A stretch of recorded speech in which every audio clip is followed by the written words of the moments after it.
आज राष्ट्रगीत वंदे मातरम के 150 साल पूरे होने पर चर्चा का आयोजन किया गया। इस मौके पर लोकसभा में वंदे मातरम पर जबरदस्त चर्चा चल रही है। चर्चा में पक्ष रखते हुए सबसे पहले प्रधानमंत्री नरेंद्र मोदी ने कहा कि वंदे मातरम सिर्फ राजनीतिक लड़ाई का मंत्र नहीं था, सिर्फ अंग्रेज जाएं और हम अपनी राह पर खड़े हो जाएं। वंदे मातरम सिर्फ यहां तक सीमित नहीं था। अपने 55 मिनट के लंबे चौड़े भाषण में प्रधानमंत्री मोदी ने कांग्रेस को वंदे मातरम के बहाने जबरदस्त घेरा है और कई सवाल भी उठाए हैं। पीएम मोदी ने कहा कि 1937 में जिन्ना ने वंदे मातरम का विरोध किया, तब जिन्ना के विरोध से जवाहरलाल नेहरू को अपना सिंहासन डोलता हुआ दिखाई दिया। इसीलिए नेहरू ने कहा कि वंदे मातरम के बैकग्राउंड से मुस्लिम भड़क सकते हैं और कांग्रेस ने वंदे मातरम पर समझौता कर लिया। कांग्रेस ने वंदे मातरम के टुकड़े कर दिए और कांग्रेस ने मुस्लिम लीग के सामने अपने घुटने भी टेक दिए ताकि कुर्सी बचाई जा सके। अब सवाल यह है कि वंदे मातरम को 150 साल पूरे हो गए हैं।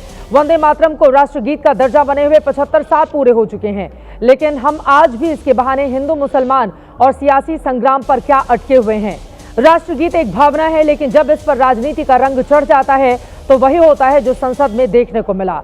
पीएम मोदी के भाषण पर कांग्रेस सांसद प्रियंका गांधी की ओर से कुछ देर पहले जवाब दिया गया और प्रियंका गांधी की ओर से सवाल उठाया गया कि अब बंगाल का चुनाव आ रहा है, इसीलिए इस पर बहस हो रही है। आखिर राष्ट्रगीत पर बहस की जरूरत क्या है? उन्होंने ये सवाल भी पूछा है कि क्या बहस मौजूदा मुद्दों से देश का ध्यान भटकाने के लिए है।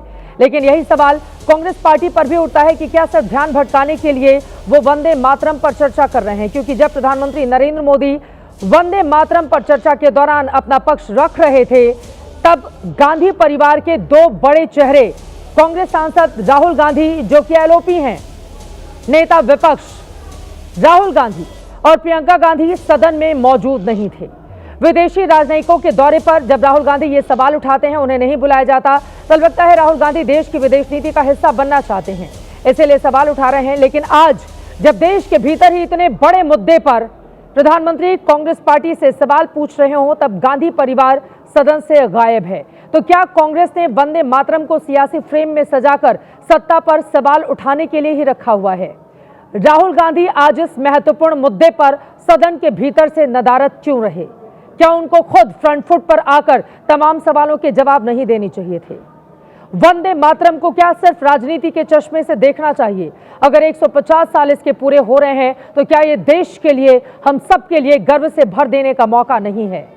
क्या इस मुद्दे पर सांसदों को अपनी जितनी गंभीरता दिखानी चाहिए, वो गंभीरता सदन के भीतर नजर नहीं आई? प्रधानमंत्री नरेंद्र मोदी ने यह भी कहा कि 100 साल जब वंदे मातरम के पूरे हुए थे, उस समय आपातकाल की स्थिति से देश गुजर रहा था, और जब इसके 150 साल पूरे हुए हैं तो हम देश दुनिया में टॉप की अर्थव्यवस्थाओं में जाकर शुमार हो चुके हैं। 2047 तक विकसित राष्ट्र का सपना एक बार फिर से नरेंद्र मोदी की ओर से आज सदन के भीतर दिखाया गया है। कई ऐसे सवाल हैं जिसको लेकर आज के मुद्दे को और बेहतर तरीके से समझने की कोशिश करेंगे। खास मेहमान भी हमारे साथ पक्ष और विपक्ष के जुड़ चुके हैं, लेकिन उसके पहले आज किस तरह के बयान आए हैं वो दिखाएं। लेकिन सबसे पहले 1905 में मुस्लिम लीग बनी और हिंदू मुसलमान मिलकर स्वतंत्रता की लड़ाई लड़ने लगे, लेकिन आंदोलन के दौरान कुछ मुस्लिम नेताओं ने वंदे मातरम गाने से इनकार कर दिया था। आपको जानना चाहिए कि 1923 में कांग्रेस के अधिवेशन में भी वंदे मातरम के गायन के समय उस समय के कांग्रेस अध्यक्ष मोहम्मद अली जौहर उठकर चले गए थे। वंदे मातरम पर सवाल खड़े करके तर्क दिया था कि वंदे मातरम के जरिए उन पर हिंदू देवी देवताओं की पूजा का दबाव डाला जा रहा है। वंदे मातरम में मंदिर और दुर्गा शब्दों का इस्तेमाल हुआ है। विवाद सुलझाने के लिए 1937 में कांग्रेस ने समिति बनाई, जिसमें तय किया गया कि वंदे मातरम में शुरू के 2 छंद ही रहेंगे। 1937 में फैजपुर में जवाहरलाल नेहरू की अध्यक्षता में हुए कांग्रेस अधिवेशन में वंदे मातरम के पहले 2 छंद ही गाए गए और हमेशा इसके 2 छंद गाने का ही ऐलान किया गया।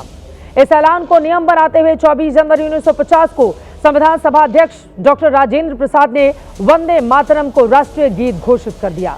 और वंदे मातरम के 150 साल पूरे होने पर यह बहस दोबारा लौट आई है कि वंदे मातरम के साथ किसने किया विश्वासघात। इसी बहस से कई सवाल भी निकल रहे हैं। सवाल यह है, क्या बंगाल में चुनाव है इसीलिए राष्ट्रगीत वाला दांव चल रहा है? क्या राष्ट्रवादी साबित होने के लिए विवाद होना जरूरी है? सवाल कांग्रेस पर भी अहंकारी होने का प्रमाण कैसे दिया जा रहा है? और सबसे बड़ा सवाल, 150 साल बाद राष्ट्रगीत पर विवाद की जिद क्यों? कई ऐसे मुद्दे हैं जिसको लेकर करेंगे चर्चा, लेकिन उसके पहले बयानों की बाढ़ सुनिए।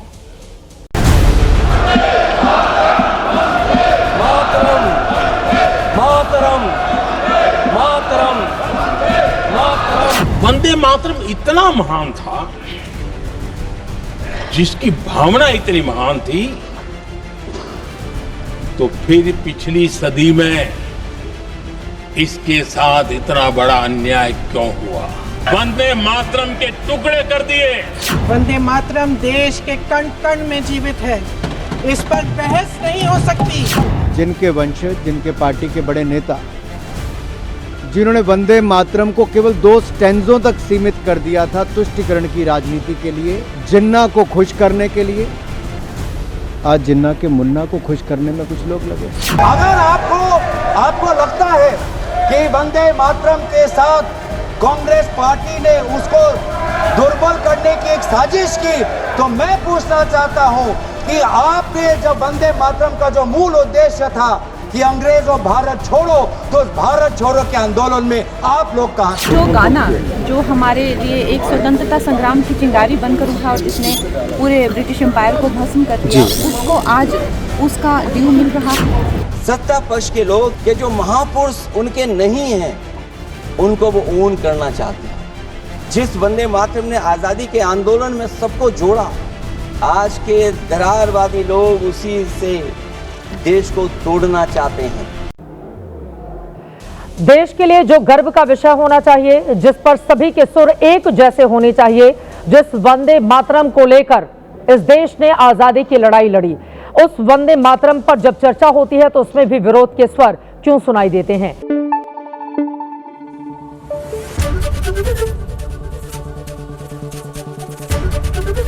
एबीपी न्यूज आपको रखे आगे।